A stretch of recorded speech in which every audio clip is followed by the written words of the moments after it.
Time now for Marriage Builders, building marriages to last a lifetime. Also online at marriagebuilders.com. Now, here's Joyce Harley and Dr. Bill Harley. Oh, good day to you. Glad you could join us for Marriage Builders Radio. Well, today we're going to look closely at a love buster that destroys romantic love. Disrespectful judgments. Now, after listening, you will totally understand what disrespectful judgments look like and sound like. And then you can decide if you're engaging in this love buster. But most important, how can you avoid this and what to do instead? Good discussion ahead. We'll also get to your questions as well, all on today's Marriage Builders Radio. Joining us now for this discussion is my husband, Dr. Bill Harley, licensed clinical psychologist and best-selling author on marriage. Okay, you are in the midst of a rewrite, Bill, for Love Busters. That's right. Now, tell me, why are you even doing this? Well, some of the people that have been reading Love Busters say that I don't get to the point quickly enough. Okay. And so they want the thing streamlined a little bit. I like it. You listen to people and you think about it and you think, I agree. I'm going to redo it. So okay. the book, instead of starting out with a lot of theory, I'm going to start right in with the Love Busters themselves. That's good. And kind of work the theory into the book as you read the book. And the second thing is that they want to know more about what to do about the problem. So I've decided to write 2 chapters on each Love Buster. One is to introduce the Love Buster itself and why it's so destructive and why you should avoid it entirely. And then the next chapter is on how to get over that habit that you have of whatever that is and replacing it with something constructive. And the title, will it be Love Busters number 2 or a whole new title? We don't know yet. Yeah, we don't know. To be announced, right? Yeah. Right. I know we've been talking about it, you and I, and trying to come up with I think we've come up with some ideas on a new title even for it. Right. So this is not until next fall. Right. Do I have fall that right? Of 2016. Yeah, I think exactly. It'll So, right. well, you'll be hearing us discuss this a little bit more throughout this time yet to come. Well, then, okay, so we're going to be talking about one specific love buster, which is disrespectful judgments. But before we get into that, why don't you list all of them, all of the disrespectful judgments? You mean all the love busters, right. Okay. I know. I replayed that in my mind. I thought, no, that's not what I want to say. Okay. The first love buster is selfish demands. And a love buster is a habit that you have that hurts your spouse. Any habit that makes your spouse unhappy is a love buster, because that's what it does.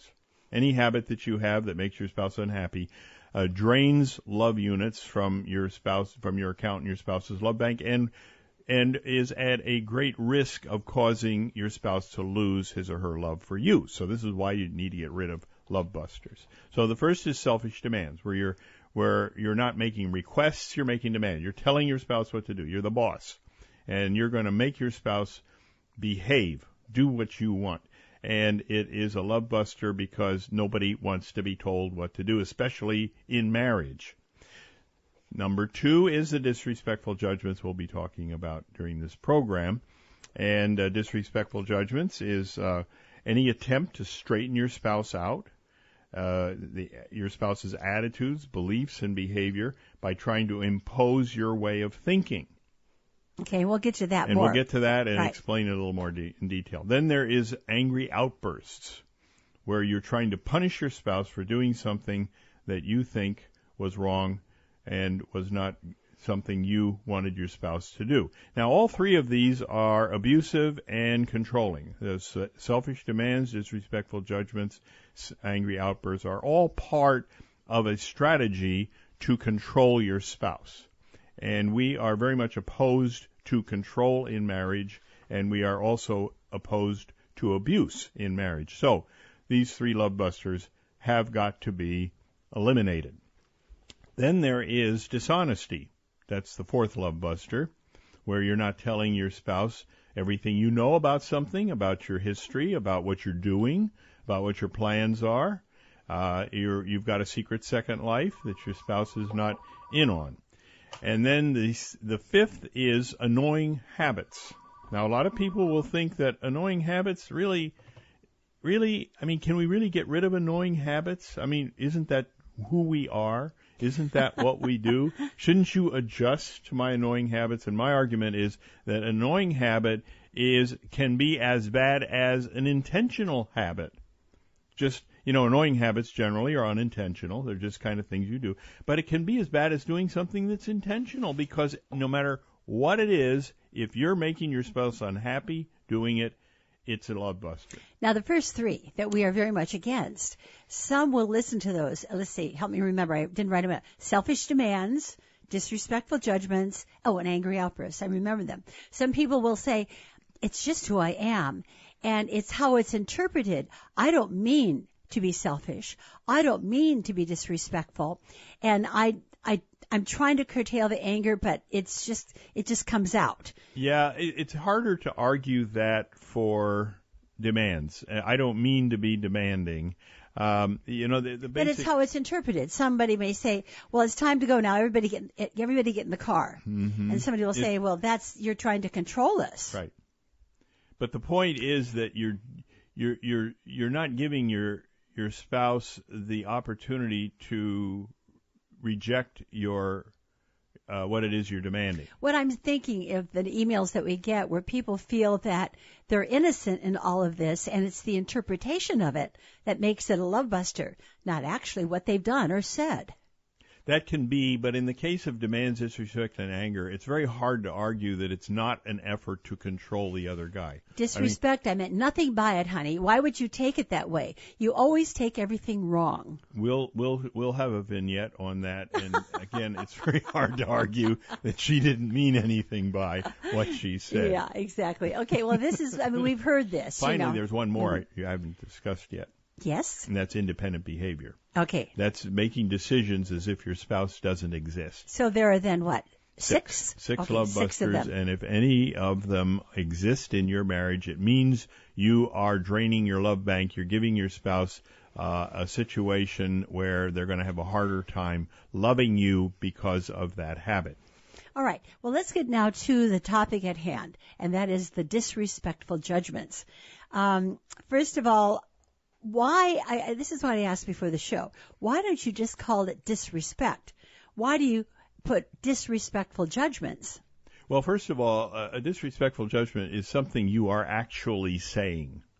See, disrespect, in other words, if I have disrespect for somebody, I'm not necessarily saying anything. I'm not necessarily doing anything. I just don't respect the person.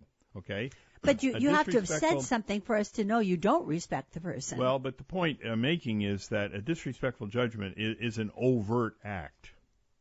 See, it's saying something specific that is disrespectful, and it is a judgment. Okay, it's the active form right. Mm-hmm. of disrespect. Right.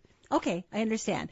Then what are disrespectful judgments? Then let's define this. Yeah, the definition that I usually use is an attempt to straighten out your spouse through lectures, ridicule, threats, or other forceful means.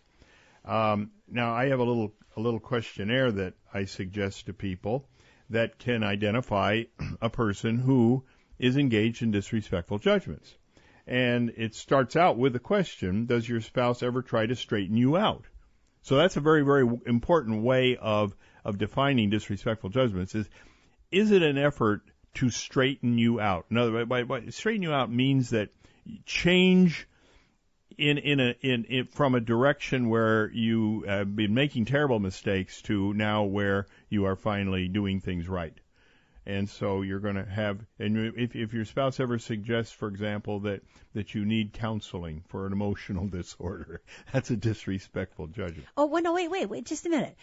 Some people listening are saying, but Dr. Harley, I've said that regarding medical issues with my spouse. Well, even if you have a medical issue, you have to be careful. The basic idea is that... But they're doing it out of concern. That would be their reply to your statement there that is being disrespectful. No, I'm respecting my spouse because I want them to have good health. And I'm recommending that they go seek a doctor and professional help. The underlying issue there is that the person doesn't feel that they need to do that.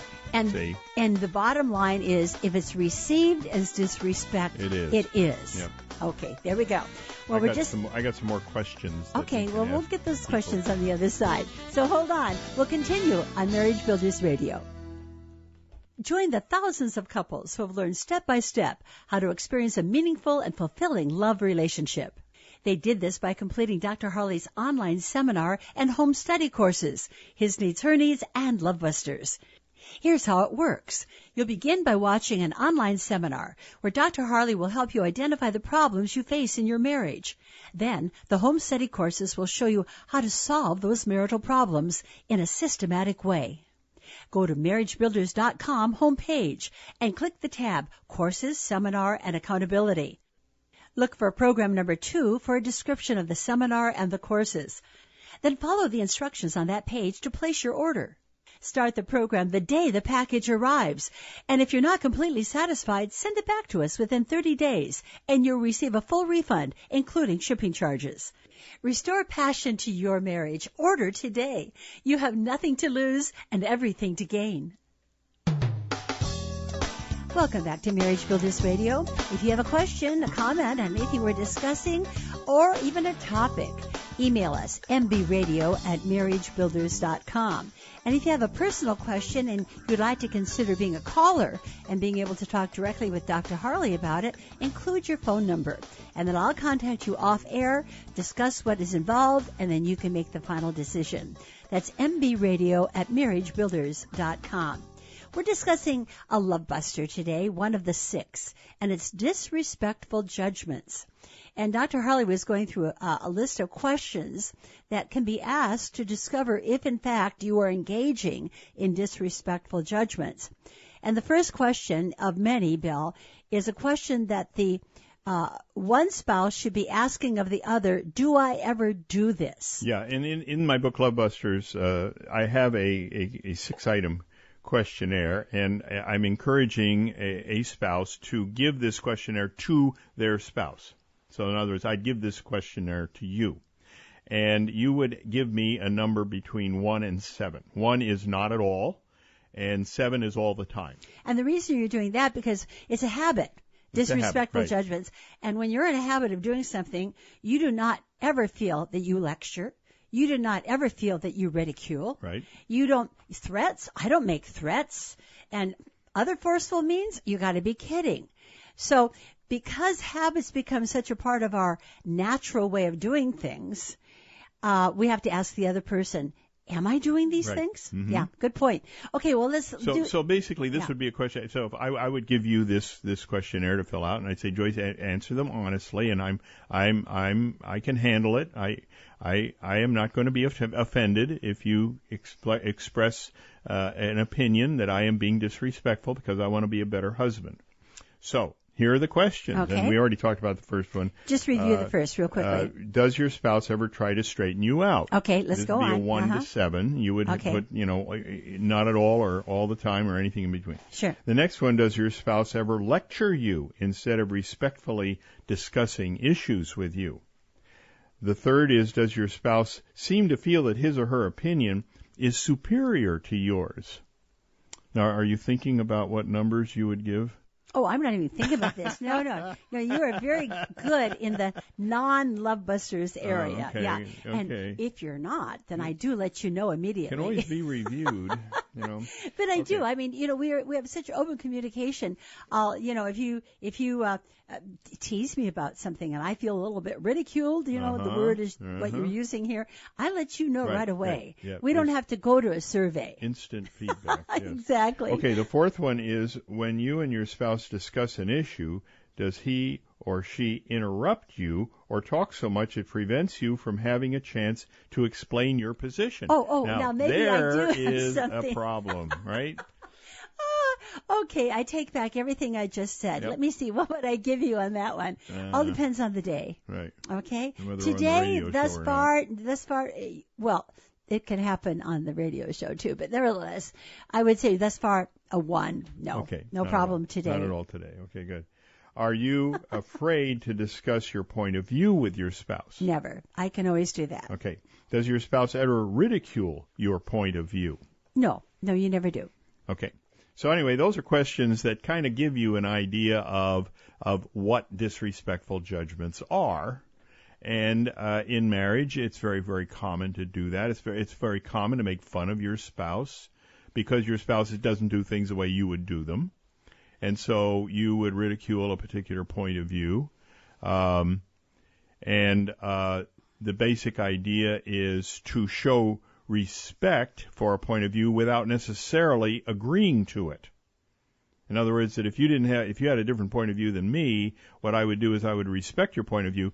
By that I mean I wouldn't be disrespectful about it. I wouldn't make fun of it. I wouldn't try to straighten you out. I wouldn't try to make you feel inferior. I wouldn't try to tell you if you had a better level of understanding of this or that or the other thing, you wouldn't take that position. I mean, none of that, you see, because all of that is disrespectful. I like your point here that you make that disrespectful judgments don't get the job done. Right. And you go on to say whatever you hope to achieve with a disrespectful judgment will be harder to achieve when you use them. Now, of course, we're saying you're lecturing, you're trying to get your point made. Well, the way you're doing it, you're never going to get your point made. And threats, that's not going to get accomplished what you want to have accomplished. There are other ways of going about it. I still want to hit home very hard on the issue that it's up to the receiver to determine whether this is disrespectful or not. Right. And so whenever there is an issue of I didn't mean it, you see, the fact is that if the person feels that you've been disrespectful, you have been. Now let me just quickly talk about one exception. One exception is that you don't have to agree with your spouse. In other words, disrespect doesn't mean that you disagree. Disrespect means that you are making fun of the other person's point of view, that you are feeling that the other person is misinformed. You're taking it to a different level. See, in other words, for me to say I don't agree with you is not a disrespectful thing for me to say.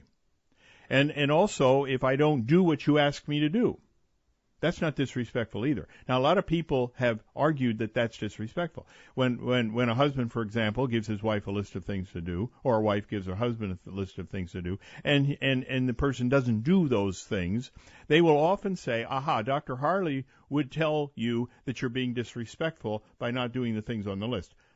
No way would I ever call a person disrespectful for not following commands. See? So a disrespectful act is something where I am making fun of you, or I am telling you you need to be straightened out, or you need to do something because what you're doing is wrong. That's disrespectful. Let me go to the list. If there had been agreed upon list that you would do certain things and you did not do it, albeit it wouldn't be disrespectful. It still wouldn't be disrespectful. But it would be disappointing. It would be disappointing. And it would be a love buster because you broke a promise. Yep. You wouldn't be following through on your commitments. But it just doesn't fit under this category. It's not a category of disrespect. Okay. I still go back to the individual who's doing all this. And to be told that they have to change in these areas, how difficult is it for the majority of people when they discover that they are committing all these love busters and they're listening to their spouse? How difficult is it for them to change? Well, abuse and control is very common in marriage. Very, very common. I mean, the people that are very intelligent and should know better, maybe people that have actually studied this sort of thing in school, about how to communicate in marriage and so forth, still end up being disrespectful. And it's something that can slip out really fast without you recognizing that you're doing it. And again, it's abuse because it makes the person feel bad. Anything you do that makes the other guy feel bad is abusive. It's controlling because you're trying to make your spouse do something. That's control. And so disrespectful judgments should be eliminated entirely. Right. All right. Well, when we come back, you're going to hear firsthand a couple who is experiencing disrespectful judgments. And to get your ears ready, you might want to have earmuffs ready because it gets pretty hot and heavy. But we'll listen together on the other side of today's Marriage Builders Radio. Do you and your spouse know what to do but just can't get yourselves to do it? If motivation is your problem, try the Marriage Builders online program. It comes complete with an accountability coach to help motivate you every step of the way. First, you view the online seminar, where Dr. Harley will explain his basic concepts and help you identify and organize your problems so you can resolve them in a systematic way. Then, your accountability coach will guide you through the solutions to those problems as you complete Dr. Harley's home study courses, His Needs, Her Needs, and Love Busters. Your coach will communicate with you throughout the program by email and telephone whenever you have questions or need encouragement. And your progress will be evaluated by your coach. For more information about the Marriage Builders online program, click the tab Courses, Seminar, and Accountability, and then look for program number 3 for a complete description. Restore passion to your marriage. Register today. We have a Marriage Builders app, and all the information for downloading it free of charge is found on our homepage on marriagebuilders.com. Well, many years ago, we were in Canada doing a TV show, and they did such a good job in preparing visuals and of the illustrations of what Dr. Harley was going to be talking about on that show. And they even hired 2 actors who happened to be a husband and wife, and they demonstrated through little vignettes the various love busters. And we've used them over the years, and many of you have heard them before. But in this topic of disrespectful judgments, we can talk theory and a little elusive ways, but sometimes you need to hear it where the rubber meets the road. And that's exactly what this vignette does. So there's going to be a lot of disrespect, a lot of name-calling taking place. But just sit back and listen and just ponder. Does something like this go on in our household? Because when we come back, I'm going to ask Dr. Harley, if you admit to it, yes, there is disrespect going on in our household, where do you begin to stop it? But first, let's listen. Where the hell have you been? You knew I needed you here today. You must think you're the only one that works. I got a phone call just as I was leaving the office. Yeah, that's original. You always have some lame excuse for why you can't be here to help me out. With Kate. No, don't give me the but Katie crap. Admit it. You never intended to come home to help, did you? I don't see how you can call this an equal partnership. You are so stinking selfish. You just expect me to be your slave and do everything around here. Oh, yeah, okay, sure. Run away and pull one of your grab your clubs and run. You may as well. You're useless around here. That was one of the milder ones, actually.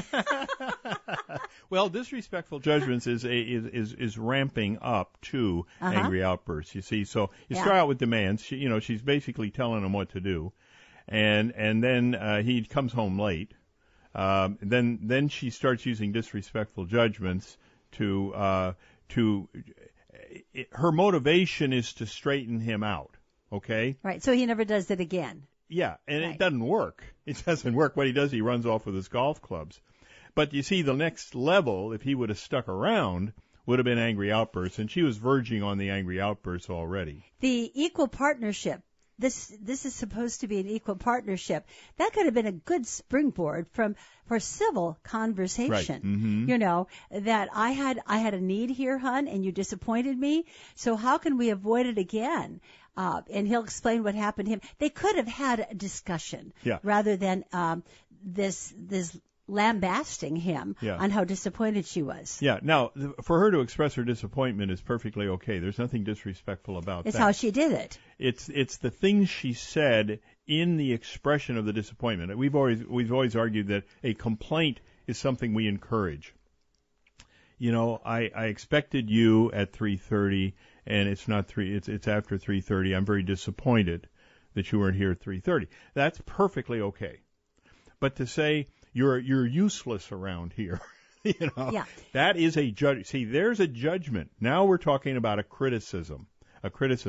And the question is that motivating? Is that more likely to get him to come home on time? No. As a matter of fact, it's more likely for him to avoid her entirely. Okay, well, let's look at this situation and discuss how it could have been handled better. First of all, let's consider her perspective, what emotion she has had built up. Mm-hmm. The time comes, he's not there. She's ready, whatever, I forgot what they were doing. Time goes by, he's still not there. And every minute, every second that goes by, she's getting more and more upset.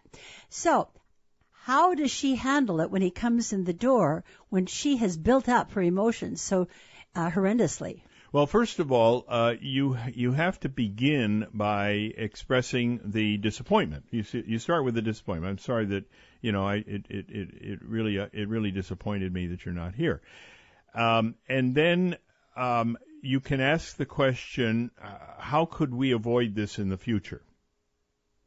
Now, his excuse was that he had a call before he left work that put him behind. Okay, then that's a good illustration. Then, if that happens again, how can we avoid you being late for me because you got a call? Right. So what he might say is that, there are several alternatives. One is that after a certain point in the time in the day, he doesn't take any more calls. Doesn't pick up the phone. From here on out, I won't take any more calls. The second thing would be that if I do get a call, I'll call you right away to tell you that I'm going to be a little late. In other words, I'll give you a heads up. He had not done that. You're right. And give you a little warning, that I'm not going to be home when I.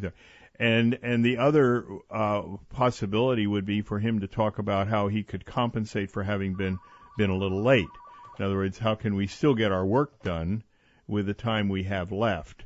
There are things that he can do to compensate for the problem that he created for her. Okay, but I still want to back up, Bill. What does she, if it was a man, what does he do with the emotion that has built up before those first words come out of their mouth? Well, if she can't control them, if she's so mad she can't see straight, what they need to do is do their work some other day. Or not talk about it right yet. Well, even that, he's going to see the body language there, and she's just going to be kicking things around, and, she's going to be... So talk even though you have the emotions, but you have to control... I would say I'm very, very disappointed in you, and really, leave it at that. Yeah, now... And we'll talk later. Yes. Now, my approach to marital problem solving is that one requirement for marital problem solving is for each spouse to know how to control their emotional reactions. Because you can't address any problem if you're emotional while you're doing it. Basically, what your emotions do is they make you stupid. And so you can't actually address the issue with creativity and empathy and compassion for the other guy. When you're mad at the other guy, you're not compassionate. No. You're not thinking of the other guy. Right. And so you're in no position to do that. So I always personally feel that when you and I have a conflict, one of my primary objectives is to remain calm and to not get upset. And I consciously and deliberately do that. That's something I have had to work on. And because it'd be easy for me to just fly off the handle and say all sorts of things that I would later regret. So I think that it's important that to make a complaint, and then for the other person to be able to address the complaint with compassion and creativity and empathy, so that the other person knows that they're cared for in that situation. Well, there you have it. We've been talking about the Love Buster, Disrespectful Judgments. There's more written about it on the website. And, of course, Dr. Harley's book right now that is out, Love Busters, explains that Love Buster and all the others that go along with it. So you might want to pick up a copy. When we come back, we're going to get to your questions on today's Marriage Builders Radio. Would you like your spouse to hear what you just heard on Marriage Builders Radio? Or would you like to hear past broadcasts on topics of special interest to you? We are now offering unlimited downloads of over 5,000 Marriage Builders Radio segments that you can listen to as often as you like. All advertisements and musical spacing has been eliminated, so you hear only the segment itself. There are 3 ways to find the segments you want to hear. They're identified by the original date of the broadcast, by the primary topic of discussion, and by a brief description of the segment, including the caller's question. By using our search engine, you can identify segments that are of interest to you. unlimited downloads of over 5,000 Marriage Builders radio segments. Take advantage of this offering. To download Marriage Builders segments of your choice, go to Radio Archives on the MarriageBuilders.com website, and everything will be explained to you. That's Radio Archives at MarriageBuilders.com.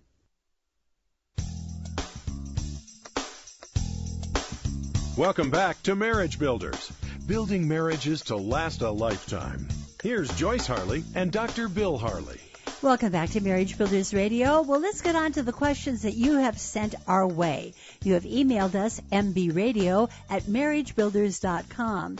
Well, Charles in Arkansas is writing us, and he wants to know really about his wife who he feels is in the state of withdrawal. What should he do? I'll read his email in a minute. But for our listeners' sake who aren't familiar with that phrase and that concept, why don't we talk about what are the three states? What is it? Three states of mind. 3 states of mind in marriage. 3 states of mind in marriage, right? And this is part of the theory I was talking about earlier in the program, that some of the people felt that I should cut to the chase a little sooner. Oh, you had that at the beginning of Love Busters. Right. And he talks about how in Chapter 2 you do talk about this. Yes, right. right. So anyway, what happens in marriage is that we are in one of 3 states of mind when we are trying to resolve a conflict. And the first state of mind is the state of intimacy. That is a state of mind that a person has when they are feeling love for the other person. And using my theoretical constructs, the giver is in charge of the negotiating event, which means that I'll give you anything you want. So when I'm in the state of intimacy with you, Joyce, all you've got to do is name it, and you've got it. I wish there was a little barometer that could tell us in what state, and then I jump in at that moment. No, I'm kidding. We're always in the state of intimacy. We are. Occasionally conflict comes in, you see, but withdrawal never happens. Right. But you see, my theory also says that in order to have a great marriage, you have to use your intelligence to override the instincts that you have in the various states of mind. So, in this particular instance, if you were to come to me with a request that my emotions would say, just give her anything she wants, she's worth it, she's so gorgeous, Amen. and she's just a wonderful person, don't hold back. My intelligence is going to kick in and say, Bill, you want to think this one through, because if you do that, you're going to regret it down the road. And I say, get out of here, intelligence. There's no room for you here. So even in the state of intimacy, I think you need your intelligence to help you make wise decisions about whatever it is your conflict is about. Now, let's suppose I do give you anything you want, and then I notice that you're not giving me everything I want. Oh, it's reciprocal. Right. So my taker, who is asleep when I'm in the state of intimacy, my taker basically is not bugging me because you're making me so happy that I'm in the state of intimacy. See, well, the taker wakes up and say, hey, you're not getting what you want. You know, she's not giving you anything you want. Why are you giving her everything she wants? And so we enter what I call the state of conflict.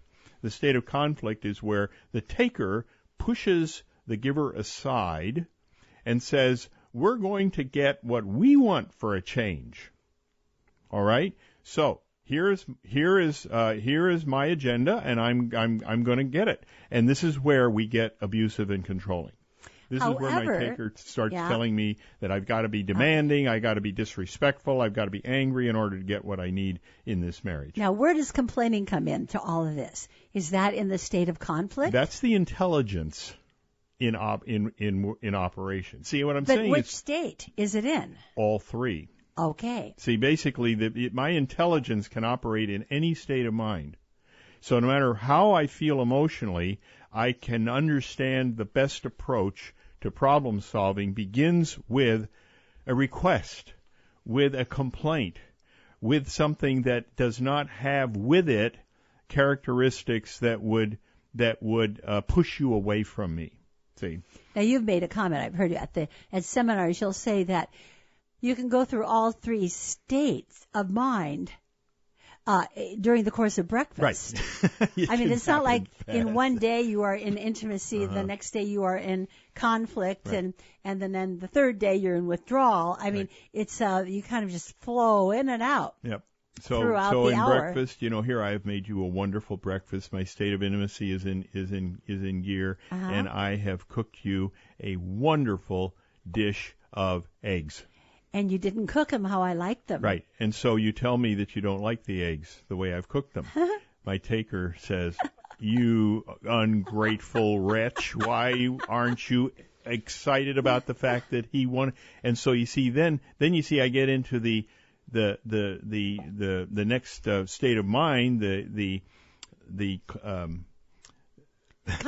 conflict state of mind, and I start berating you for not liking the eggs, and then you come back with who do you think I am anyway, that I can't say what I want to say, and then we get into the third state of mind, which is the state of withdrawal. I take a bowl of cereal and I eat in the other room. Well, no, it'd be me, see, 'cause I'm I know. the one that's in the I three think I'm going to states be the of one. mind. That's true. That's true. So You're the one that's being I offended. say I've had it. I'm not going to do anything for her again. She's so ungrateful, and so that's the last time I ever cooked breakfast for her. In fact, I'm going to leave the dishes for her to do. And then I leave the room. Yeah. See, then I'm in the state of withdrawal. So you can go through this all real quickly. See? Interesting point. Yes. Right. Okay. But that's the third state of mind that we haven't talked about yet, and that's the state of withdrawal, where basically I'm not getting what I want because my taker is really goofing things up in the state of conflict. And so I finally say, she's not worth it. I don't want to meet her emotional needs. I don't want her to meet mine. I just am going to pretend like we're not even in a relationship anymore. That's the state of withdrawal. How do you get back to intimacy? Well, again, you have to use your intelligence, really. Now, I will admit that anybody that's in the state of withdrawal will drop back into the state of conflict almost automatically. So basically, you have to go through conflict to get to intimacy? Yes, right. You don't go generally from withdrawal to intimacy. Okay. You just to go back to conflict. So basically, I'd come back to conflict and I'd say something about the fact again that you just you're so. You don't appreciate anything I do, and then you would come back with a soft response. You would say, "Bill, you know I don't like eggs, but I really appreciate the fact that you went through the trouble of making the eggs for me." Which should have been my comment at the very beginning. I really love you, and I then, should have said and that then at the that beginning. would get me back into the state Let of me intimacy. rewrite this script. I could have said, "Hon, I don't like eggs. Oh, thank you for making them. Could you eat them? Could you eat those?" Or we'll give them to the cat. We'll give them to the cat. Well, I mean, now where have you written about these? Oh, in Love Busters. That's right. Yeah, in it's chapter part of 2. my theory that Are I'm you going to put this in the new book? Probably not. Where will it be written about, or is it not? It's still in part of my basic concepts. It's in the basic concepts. And the website. Mm-hmm. All right. Very good. Okay, well, it's too short a time here for us to be reading Charles's email before the break. We're going to do it when we come back. But the idea, though, of these 3 states of mind, I'm sure some people are saying, I recognize them all, Dr. Harley, and too often we stay in the state of withdrawal. How can we avoid even going to the withdrawal state? How can we stay in the state of intimacy? How can we be in the state of intimacy and stay there? Yes. I mean, that's really the question. And the reason that I talk about these states of mind is because people wonder, am I married to somebody with a dual personality? I mean, this person that I married that I thought was so loving and caring has turned into such a selfish jerk. And it's explained by the fact that we all have 2 personality types that I call the giver and the taker. Okay. Well, with that said, we're going to get to Charles' email from Arkansas and then get him some answers on the other side of today's Marriage Builders Radio. Have you been to the forum, the MarriageBuilders.com forum? It's a community where people come with their marriage problems and receive direction, support, and encouragement from those who have solved those problems in their own marriages. They did this by using Dr. Harley's Marriage Builders concepts. You can view the daily interaction without registering, but to join in the discussion, you need to register. If you have any questions about registering or anything else about the forum, the administrator will help you by email. Your identity is kept completely confidential, and there's no charge. Just about every marital problem imaginable has been addressed on the forum. So don't hesitate to describe your problem to those who can help. Whether your problems are simple or complicated, new, or have been going on for years, the Marriage Builders Forum can help you find solutions. Are you looking for direction, support, and encouragement in your marriage? Check out the Marriage Builders Forum. All right, we're now going to answer Charles's email from Arkansas, and he says, my wife may be in that state of withdrawal, but what should I do? And he starts by saying, I've enjoyed your books, His Needs, Her Needs, and Love Busters, but I have been frustrated when trying to understand how to apply them. I have gone through the list of needs, and none of them seem to be very important to my wife. I went through the list of love busters, and none of them seem to be a problem in our relationship. On rereading Love Busters, I found in Chapter 2 the 3 states of mind. And now, listeners, you know what Charles is talking about after our last conversation. And he goes on to say, I have realized that early in our relationship, I engaged in many love buster activities that hurt my wife very deeply. Now that I have changed a great deal, we no longer have selfish demands or angry outbursts, so I thought things were better. But I feel my wife is distant, and I feel lonely. I've started to think that she went into a state of withdrawal to protect herself from my angry outbursts, and I have been oblivious to the fact that she's been in this state for over 10 years. She came from an abusive childhood, and withdrawal is a logical survival skill for children from angry homes. How do I draw her out of withdrawal after all of these years? She says she wants romance, flowers, and dates. But when I do these things, she says they are sweet, but I don't see any evidence that they have affected her emotionally and her attitude towards me. I know she loves me, but I don't know how to get her to fall back in love with me. I would be grateful for any advice or guidance. Yeah, the way this works is that you have to look at the love bank itself, and he was unaware of the fact that by making these love busters with her, he was withdrawing so many love units that he went past zero and started having a deficit account, and then dug himself into a big hole. So let's suppose that she's down to minus 874 love units. Which is just the made-up number for illustration, well, right? But let's say that 1,000 would put her into the hate category. Okay. She simply now dislikes him. But she is close to the hate category. Is she in withdrawal? Absolutely. See, Yeah. She's in withdrawal because basically when you have this many love units in a negative number, you really, your emotions are telling you to get away from this person. Well, she can't physically get away from him, but she can get away from him emotionally. And that's what she's been doing. She pretends that she's not married to him, he's not her husband, she don't want having to do with him, and she's deep into the state of withdrawal. Now, he talks about the fact that he sends her flowers, he does nice things, he tries to be romantic, but she doesn't respond. Well, no, she says they are sweet.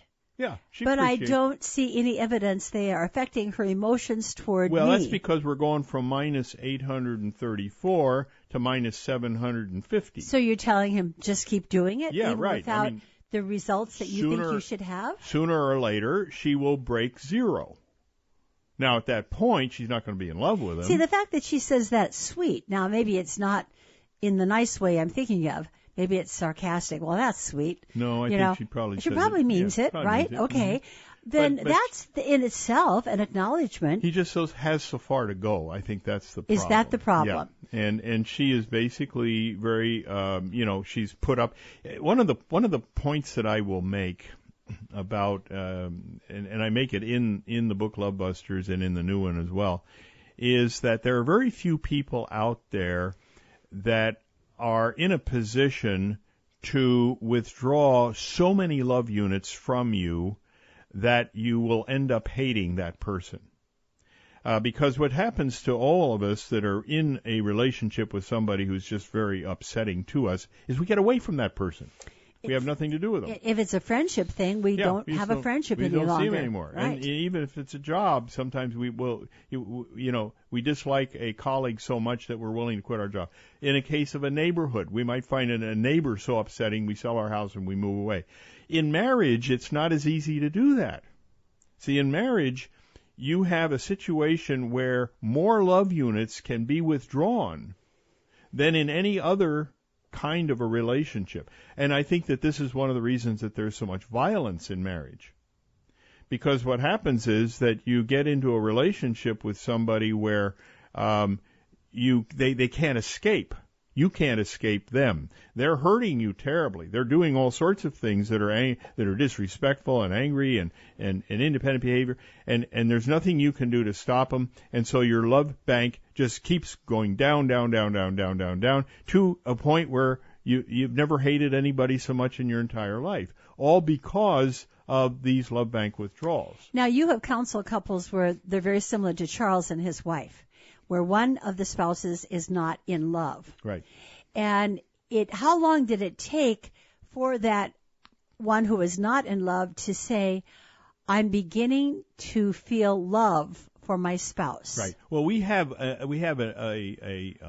love bank inventory? Love bank inventory that tells me whether or not a person is making progress. And we can see that the person, they come in, and it's very, very common, quite frankly, for a husband to still be in love with his wife not being in love with him. We get that a lot. So we get these very negative love bank balances for her, positive love bank balance for him. He wants to draw her back. So he makes changes. So he makes the changes. Right. So we have her fill out this love bank inventory every month, and we can see progress. We can see her moving up.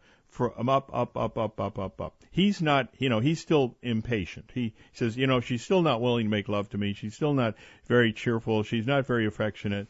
In Charles's case, he says, I feel very lonely. Right. But you see, what we do is we say, yeah, but you're making progress. This is working out.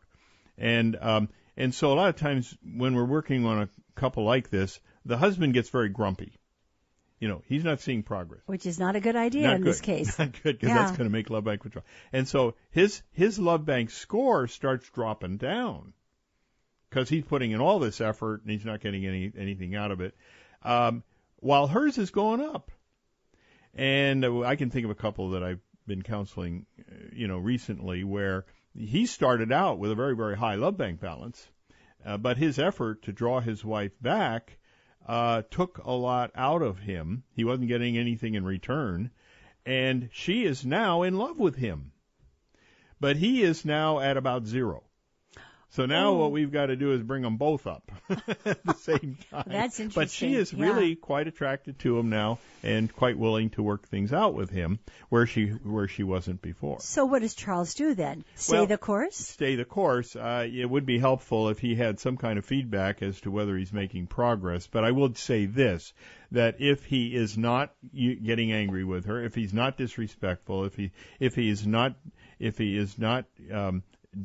demanding, and if he is making an effort to be affectionate with her and talk to her and give her his undivided attention, I guarantee he's making love bank deposits. And recreationally, they could be doing things that they both enjoy. Right, that she would like doing with almost anybody. And he'd be getting something out of it as well, mm-hmm, right? Mm-hmm. Now he already has the book Love Busters and His Needs, Her Needs, so I think he's got whatever he needs. Yeah, he needs, right. But maybe you want to get the new copy when it comes out in a year. But right now, you got the one that's going to help you. I will say Charles. this, that in 5 Steps to Romantic Love, there are exercises for people to follow.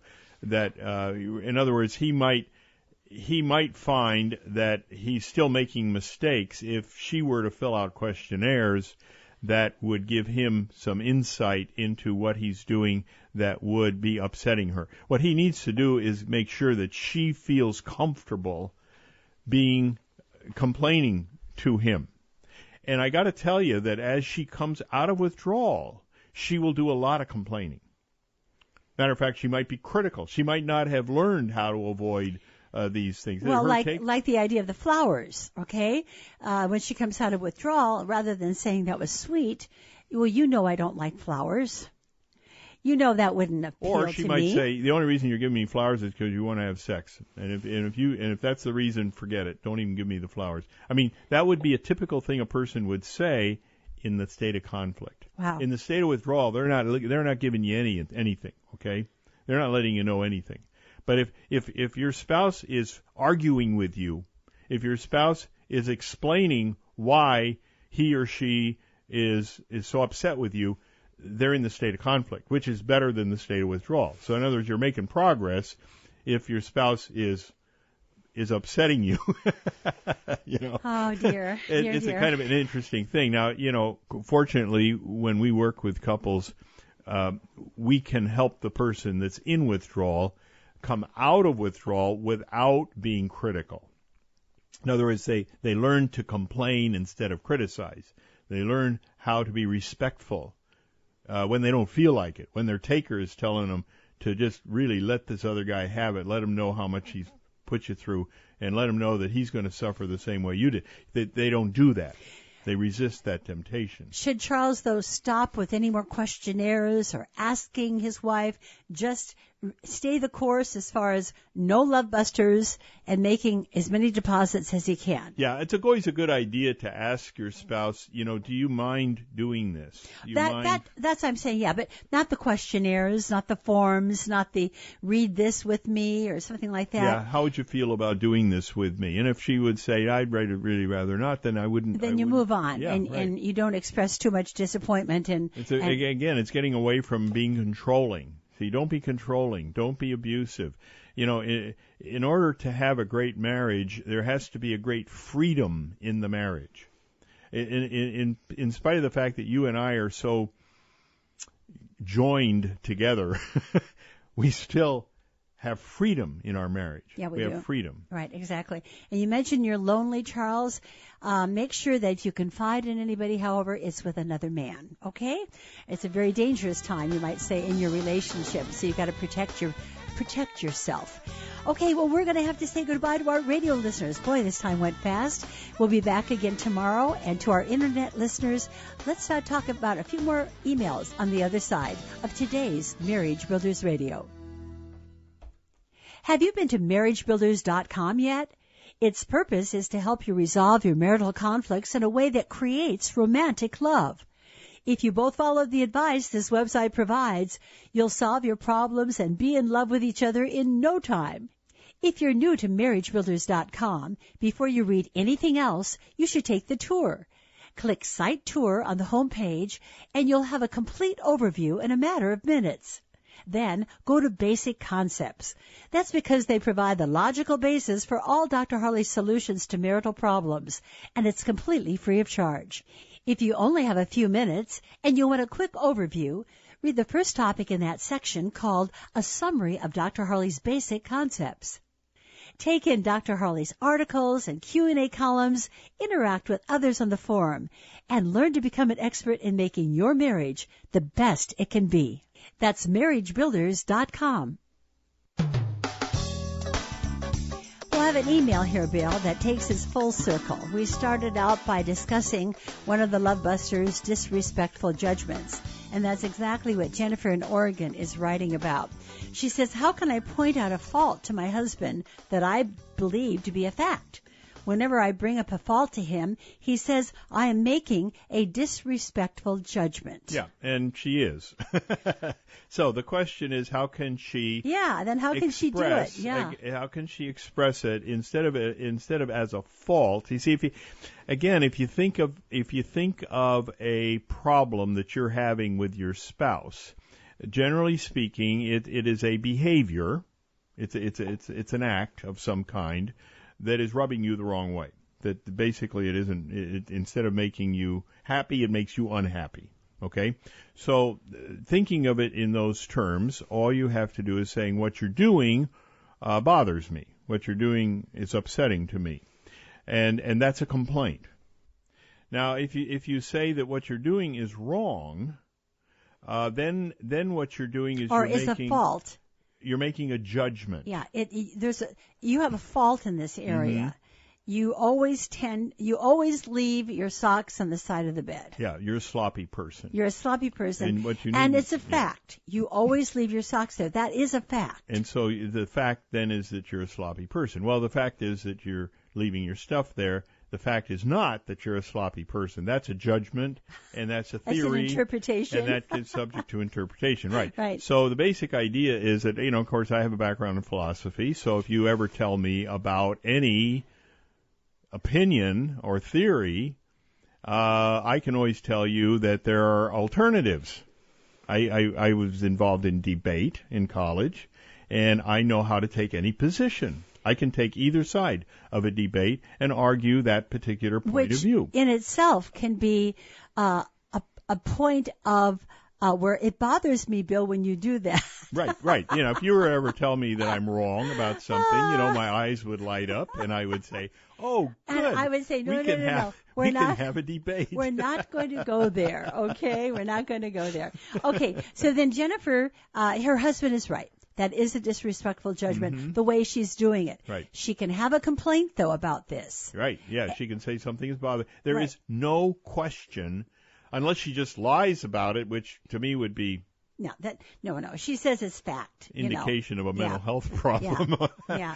But the basic idea would be that if she is really upset about something he's doing, she would say, "I'm upset about something you're doing." And who can argue that point? Now here's the rub. So people go all this effort. They say, "Oh, Dr. Harley, I've been listening to the show. I have been engaging in the love buster of disrespectful judgments. I want to change." And so they start doing it the way you suggest. Honey, it bothers me when. And then the spouse does nothing different. Right. Nothing happens. And you know what they say to you? See? It doesn't work. Well, the disrespectful judgment doesn't work either. See, I mean, I think they probably get some reaction. Short term. Short term. Mostly what you get with disrespectful judgments is escape. The person escapes you and may do what you want this time just to calm you down, but then tries to avoid you in the future. It certainly doesn't form a habit. It may even create aversive reactions. So what do you do, though, if your spouse is not reacting the way is not paying attention to your complaint? What you do is you try to keep the issue on the front burner. And my approach to marital problems where one spouse just simply isn't addressing the issue at all is to kind of keep bringing it up. And in the final analysis, and people that have listened to the show for any length of time knows that I'm an advocate of separation. In other words, if a problem is bothering you enough, plan for a separation. Say, I can't live with this anymore. I go back to what I said earlier. Marriage is one of the only situations in life where you can come to hate somebody because so many love units are withdrawn over such a long period of time. And so what you would say to your spouse is, I don't want to hate you. I don't want to hate you. I don't want to get to the point where I hate you. So what I want to do is I want to leave this relationship where I still have some feelings for you. I still want to be in a relationship with you. But you have to make changes in order for me to feel better about you. I'm not judging you. I'm not telling you you're wrong. I'm telling you that in your relationship with me, you're hurting me. And I'd like to work with you on coming up with a plan where you stop hurting me, but feel good about the way you're going about it.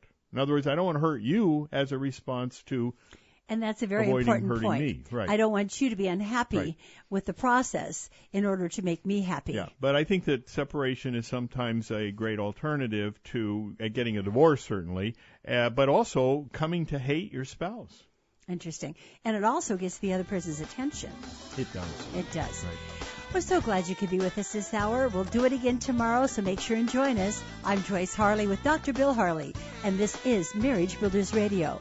Building marriages to last a lifetime.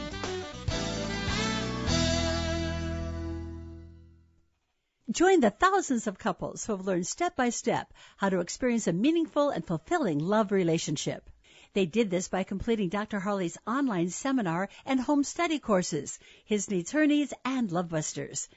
Here's how it works. You'll begin by watching an online seminar where Dr. Harley will help you identify the problems you face in your marriage. Then, the home study courses will show you how to solve those marital problems in a systematic way. Go to marriagebuilders.com homepage and click the tab Courses, Seminar, and Accountability. Look for program number 2 for a description of the seminar and the courses. Then follow the instructions on that page to place your order.